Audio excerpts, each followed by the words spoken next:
जय भीम, जय भारत, जय संविधान। में बहुजन दस्तक से गौतम रत्ना और एक दिल्ली की एक ऐतिहासिक कॉलोनी है कोंडली, जहां पर 85% लगभग बहुजन समाज के लोग रहते हैं। जिस तरह से आगरा की नगरी को ऐतिहासिक नगरी कहा जाता है बहुजनों की, वैसे ही एक जगह पर मैं हूं और मेरा भी यहाँ पर एक इतिहास जुड़ा हुआ है बहुजन समाज का, कि यहाँ पर जो बाबा साहब अम्बेडकर का जो पार्क है, ये इस पार्क के अंदर जो बाबा साहब की स्टैचू लगी है, उसकी पूरी रात हम 4-5 युवाओं ने नींव खोदी और उसको लगाने का काम किया और अगले दिन लाठी चार्ज हुआ। तो यहाँ बहुत बड़े इतिहास जुड़े हुए इस कॉलोनी के साथ।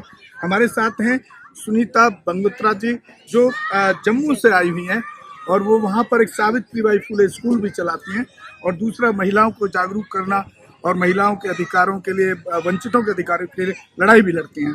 बहुत बहुत स्वागत है आपका बहुजन दस्तक पे। सुनीता जी, आपने जो आज ये प्रोग्राम रखा है, इसके पीछे क्या उद्देश्य है आपका? देखिए, ये प्रोग्राम मैंने नहीं रखा है। यहाँ कोंडली में मीना जी हैं, मीना सिंह, और उनका संगठन है माता रमाबाई अंबेडकर संघ, वो चलाती हैं और 2012 में ये शुरू हुआ था। और मेरा जो तारुफ है इनके साथ वो 2021 में हुआ था। तो मैं अभी जनवरी में भी इधर आई हुई थी 3 जन को, जब माता सावित्रीबाई फुले जी का जन्म दिवस था। तो अब मैं दूसरी बार यहाँ आई हूँ। अभी आपसे मैंने सुना कि ये एक ऐतिहासिक जगह है जहाँ पे आपने बाबा साहब का जो स्टैचू है वो लगाने के लिए लाठीचार्ज भी आपके ऊपर हुआ था। तो मैं धन्य हूँ कि मैं इस पावन धरती के ऊपर आई हूँ जहाँ मेरा अपना समाज रहता है। 80% आपने कहा कि यहाँ ऐसी समाज हमारा रहता है।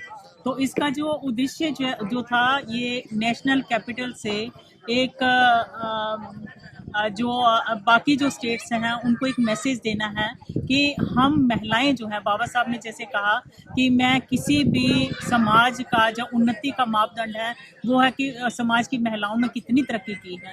तो उसी कड़ी को हम आगे ले जाते हुए अभी दिल्ली से, यहाँ से एक मैसेज जो है बाकी स्टेट्स को है कि महिलाएं जो हैं वो जहाँ जहाँ भी अपने समाज को जागरूक कर रही हैं, जो एजुकेशन के ऊपर काम कर रही हैं, तो हम हर स्टेट में जाएंगे और देखेंगे कि हमारी महिलाएं जो हैं वो कितना बाबा साहब को समझ पाई हैं, सावित्री आई को समझ पाई हैं, जहाँ रमाई का त्याग जो है उसको समझ पाई हैं। तो उसके लिए ही ये एक प्रयास था। अब हम डिफरेंट स्टेट्स में जाएंगे और अभी मैंने यहाँ से ओपनली कहा है कि इसके बाद जो प्रोग्राम होगा वो जम्मू कश्मीर में होगा। देखिए, मैं बहुत बहुत धन्यवाद करूँगा सुनीता बंगोत्रा जी को कि उन्होंने जम्मू में पूरे जो हमारे बहुजन पत्रकार हैं उनको इनवाइट किया और यहाँ जितने भी लोग थे उनको भी इनवाइट किया। तो समझ सकते हैं कि उनके अंदर अपने समाज के प्रति कितना पीड़ा है और कितना ईमानदारी दिखती है। और जबकि आज के मैं जो लोग ज़्यादातर बहुजन एक्टिविस्ट में देखता हूँ या संगठन देखता हूँ, तो उसमें कहीं ना कहीं अपना स्वार्थ ज़्यादा मुझे नज़र आता है। इसीलिए शायद हम आज राजनीति में जो काशीराम साहब ने इतना बड़ा प्लेटफॉर्म खड़ा किया उसमें और पीछे चलते चले गए। तो आपको क्या लगता है कि हम राजनीतिक रूप में, क्योंकि आप एक इंटेलेक्चुअल भी हैं, मैं आपको सुनता हूँ वहाँ पर स्टेज पे, तो उसका क्या सॉल्यूशन होना चाहिए कि हमारी ताकत दोबारा से खड़ी हो पाए? देखिए, मान्यवर काशीराम साहब जो हैं, उनका जब दौर था तो जहाँ जहाँ भी वो गए, जहाँ भी कैडर कैंप हुए, मेरे जम्मू कश्मीर में जम्मू के वो लोग जिनसे मैंने मिशन का काम सीखा है, उसमें मेरे भाई भी हैं और बहुत सारे साथी हैं जिन्होंने मान्यवर काशीराम साहब को सुना था, जहाँ उनका जो संघर्ष जो था उसको जाना था। तो आज भी उनमें वो जुनून है। आज भी लोग जो हैं वो अपने DS4 जब स्टार्ट हुई, हमारे बहन जी जो हैं बाम सेब बनी हैं, उसके साथ भी हमने काम किया, मैंने खुद किया, मेरे हस्बैंड ने काम किया। तो हम कभी पीछे नहीं हटे हैं, लेकिन एक डायरेक्शन की ज़रूरत है कि डायरेक्शन लेस कोई भी घर हो या फिर कोई समाज हो तो वो उन्नति नहीं कर सकता। तो इसके लिए सारा जो हमारी जो स्टेट्स जो हैं वो, उनको पता नहीं चल रहा कि हमें जाना कहाँ है, हम क्या करें और क्या ना करें। जबकि हम बहुसंख्यक हैं, हमारे हाथ में सत्ता की चाबी आना कोई बहुत बड़ी बात नहीं है, क्योंकि समाज जो है वो जागरूक हो रहा है और वो समझ रहा है कि हमारे जो फंडामेंटल राइट्स जो हैं कॉन्स्टिट्यूशन के तहत, उनको कैसे हासिल करना है। जैसे जैसे हमारे लोग पढ़ते जा रहे हैं, उनको ये काम करना उनके लिए आसान होगा और वो अपनी लड़ाई भी लड़ रहे हैं। जैसे EVM को लेके जो शोर मचा हुआ है कि EVM से हमने जो भी ये अभी इलेक्शंस होंगी वो नहीं होने देनी है, उसके लिए जो संघर्ष जो हमारे लोग कर रहे हैं, प्राचा जी हैं, और महमूद प्राचा जी हैं, अपने वो हैं दूसरे गौतम जी हैं, प्रोफेसर रितु हैं, ये सब और बाकी लोग भी हर स्टेट से आवाज़ उठा रहे हैं। तो लगता है कि हम ये लड़ाई जो है इसको जीतने के लिए जो संघर्ष कर रहे हैं उसको हम जीत जाएंगे और फेयर इलेक्शंस हों और हमारी रगों में जो खून है वो वही दौड़ता है जो हमने DS4 से सीखा था। जो बहुजन हमारी पार्टी है, जो हमारी नेशनल पार्टी है, हम उसी के साथ जुड़े हुए लोग हैं। हम हमेशा अपने महापुरुषों का इतिहास जो है उसको आगे ले जाके अपने समाज को एक राजनीति में पैर रखने का पूरा हमारे पास हम लोग कर सकते हैं, लेकिन ये है कि डायरेक्शंस जो हैं वो सही होनी चाहिए। मैडम, मैं 1984 में कांसीराम साहब को ज्वाइन किया था और मैं उनसे बड़ा प्रभावित हूँ। उनका एक कोट मैं आपके सामने रख रहा हूँ और उस कोट पे आपसे जानना चाहता हूँ कि आप उसको किस तरह देखती हैं। कांसीराम साहब का एक कोट था, सामाजिक आंदोलन चलते रहना चाहिए, राजनीतिक आंदोलन चले या ना चले।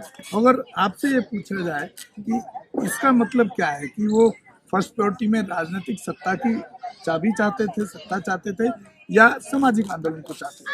अगर हम दोनों में से एक को किसी को चुने फर्स्ट प्रायोरिटी में उनके हिसाब से, तो फर्स्ट प्रायोरिटी में आप किसको चुनेंगे, राजनीतिक आंदोलन या मैं सामाजिक आंदोलन को प्रायोरिटी दूंगी, जैसे मान्यवर कांशीराम साहब ने कहा, क्योंकि समाज का जब उद्धार होगा या समाज जो है हमारा उन्नति करेगा, आगे आएगा, तो उसी में से हमारे लीडर्स जो हैं वो निकल के सामने आएंगे। जैसे हमारे सामाजिक जितने भी संगठन है, तो जब आप स्टेज के ऊपर देखते हैं कौन कितनी पकड़ कर रहा है, कौन कितना राजनीति को समझता है, तो उसी में से, उसी संगठन में से हमारे राजनीति जो हमारे नेतागण होते हैं उसी में से निकलते हैं। तो मान्यवर कांशीराम साहब ने ठीक कहा कि राजनीति संगठन जो है वो हमारा चले ना चले, लेकिन हमारा सामाजिक संगठन जो है वो मजबूत होने चाहिए। हमें अपने महापुरुष, हमारे इतने पावरफुल हमारे महापुरुष हुए हैं जिन्होंने पूरे यहाँ एजुकेशन का आगाज जो था वो शुरू किया, महिलाओं के लिए शिक्षा के अदारे खोले। तो हम अपना जो इतिहास है उसको हमने जानना चाहिए। बाबा साहब का संघर्ष जो है वो किसी से छिपा नहीं हुआ है। उन्होंने जो हमारे लिए किया, हमें सारे फंडामेंटल राइट्स हमारे पास हैं, हम उनको जानते नहीं हैं, हम इसको संविधान को पढ़ते नहीं हैं, इसलिए हम सिर्फ बातें करते हैं, उन्होंने ये कर दिया वो कर दिया। क्योंकि मैं कमी जो है वो इस चीज़ को मानती हूँ कि हमारा समाज अभी इतना पढ़ा लिखा नहीं है, उसी की कमी है कि हम थोड़े पिछड़े हुए हैं। उनका एक कोट और याद दिला रहा हूँ आपको, वो हमारे बहुजन समाज को ललुआ समाज बोला करते थे, मुझे अच्छी तरह याद है। काफ़ी टाइम मैंने उनके साथ गुजारा है और चाकुओं के अटैक मैंने, जब वो दिल्ली से इलेक्शन लड़े तो मैंने झेले हैं। मुझे 11 युवाओं ने उसमें चाकुओं से अटैक किया मेरे ऊपर, यहीं कल्याणपुरी इसी क्षेत्र के अंदर लड़े थे लोकसभा। तो वो ललुआ समाज जो उन्होंने तैयार किया, उसमें जो एक ताकत बनाई थी उस ललुआ समाज को खड़ा करके, आज वो पीछे जाती दिखती है। मुझे बड़ा दर्द होता है, दुख होता है। ऐसा क्या मैसेज देना चाहिए कि वो ललुआ समाज दोबारा से वो अगवा समाज बन करके और राजनीति भी करे और सामाजिक आंदोलनों के काम को भी देखे। जहाँ एट्रोसिटीज़ होती है, मैं खास तौर से एट्रोसिटीज़ पे ज़्यादा काम करता हूँ और एट्रोसिटीज़ पे मुझे लोग बहुत कम काम करते हैं। फंक्शन होते हैं, प्रोग्राम होते हैं, आंदोलन होते हैं, लेकिन एट्रोसिटीज़ पे भी बहुत कम काम होते हैं।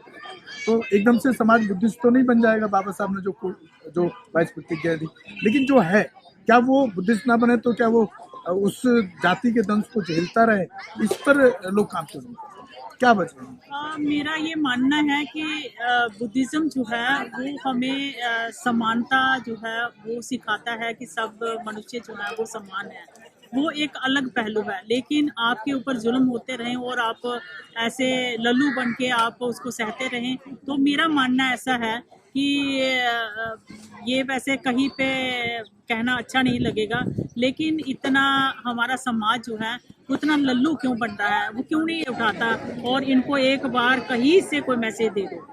15% जो है एक बार इनको मैसेज दे दो, जैसे अभी हमारा पूरे गांव हुआ था, तो एक बहुत बड़ा मैसेज है। तो ऐसे अच्छा नहीं लगता, लेकिन कब तक सहेंगे। मैं तो अपने मन में कई बार सोचती हूँ कि मैं महिलाओं का ऐसा संगठन तैयार करूँ, मेरे पास इतना बड़ा पार्क हो तो मैं एक मैसेज दे दूँ कि ये लोतारे हमारे हाथ में है, हमारे हाथ में, महिलाओं की तरफ से मैं एक मैसेज दूँ और एक बार इनकी हड्डी तोड़ दी जाए जो हमारे ऊपर अत्याचार करते हैं, जुल्म करते हैं। क्योंकि जब जुल्म जिसके ऊपर होता है ना, वही बोलता है।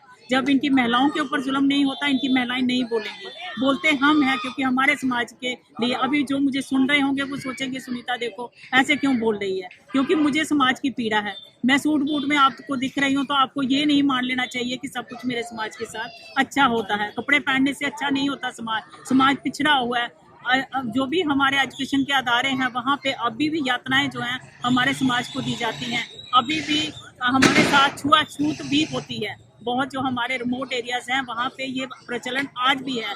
अगर मेरा इलाका जो है जम्मू कश्मीर, जम्मू में खास करके जो पहाड़ी इलाका है वहाँ छुआछूत आज भी है। कहाँ खत्म कर पाए हम?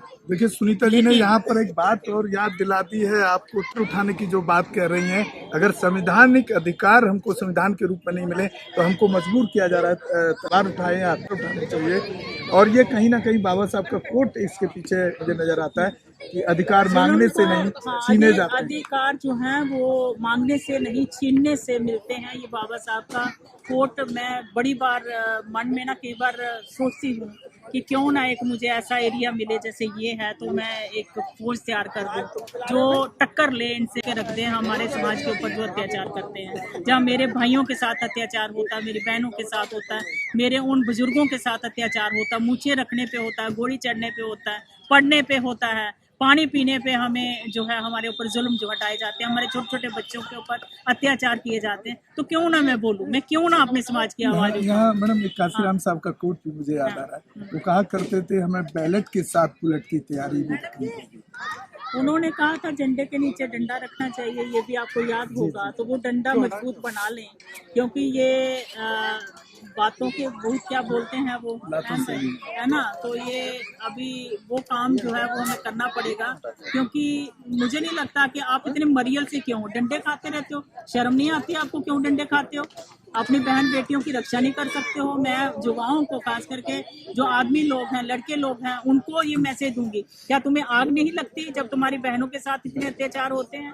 तुमने अभी तक पड़े जेल ही जाओगे, मर जाओगे, फिर क्या है।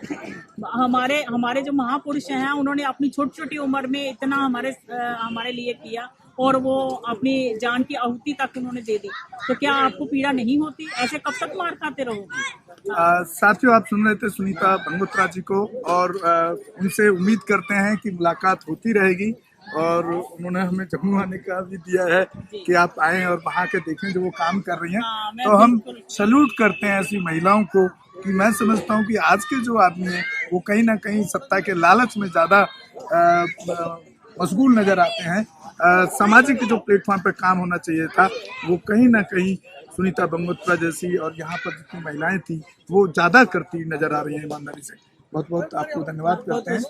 हमारे चैनल बहुजन दस्तक को लाइक, शेयर, सब्सक्राइब देखना मत भूलिएगा। जय भीम, जय भारत, जय संविधान, नमो बुद्धाय। धन्यवाद। चैनल आर्थिक समस्या से गुजर रहा है। अगर आप बहुजन समाज में बाबा साहेब आम्बेडकर और तथागत बुद्ध की विचारधारा को अधिक से अधिक लोगों तक पहुंचाना चाहते हैं तो हमें आर्थिक सहयोग प्रदान करें, ताकि हम अपने चैनल के माध्यम से देश विदेश में समता, बंधुता, एकता और संवैधानिक अधिकारों को ज्यादा से ज्यादा लोगों तक पहुंचा सकें। आप अपनी सहायता राशि नीचे लिखे खाते में जमा करा सकते हैं। खाता धारक गौतम रत्ना, खाता संख्या 3169576865 IFSC कोड SBIN 00603336, बैंक भारतीय स्टेट बैंक। आप हमारे बैंक खाते का विवरण स्क्रीन पर भी देख सकते हैं। जय भीम, जय भीम। मैं गौतम रत्ना आपका बहुजन फिल्म प्रोडक्शन में स्वागत करता हूं, और आप हमारे प्रोडक्शन हाउस के अंदर अपना कैरियर बना सकते हैं as a film director, as a producer and actor and actress and editor and cinematographer also. अगर आपको फिल्म से रिलेटेड कुछ भी प्रोजेक्ट आपको बनवाना है तो हमारे पास में पूरा सेटअप है, जिसमें फिल्म कैमरा है, शूटिंग लाइट्स है और एडिटिंग है। सारा A to Z एक ही जगह पर आपको हमारे यहाँ पर मिल जाएगा। तो दोस्तों, आप हमें कांटेक्ट कर सकते हैं हमारे नंबर्स पर 9810085714। और 8510005714 हमारे वेबसाइट पे विजिट कर सकते हैं www.filmserviceindia.com और हमें मेल भी कर सकते हैं gautamfilmsproduction@gmail.com पर। धन्यवाद।